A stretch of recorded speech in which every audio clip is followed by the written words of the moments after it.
ஆக உமை தந்த வேளே நீயர்கள் தம்மூடனது தீவினை எல்லாம் அடிய நீடு தனி மேல் விடும் மடங்கள் வேளாம்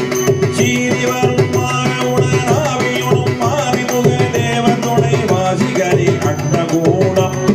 சீறி வரும் மாறவுடன் ஆவியுடும் மாறிமுக தேவன் துணை வாசிகரி அண்டகூடம் சேரும் பழகார் பழனி வாழ்குமரனே பிரமதேவன் வரதா முருக தம்பிரா சேரும்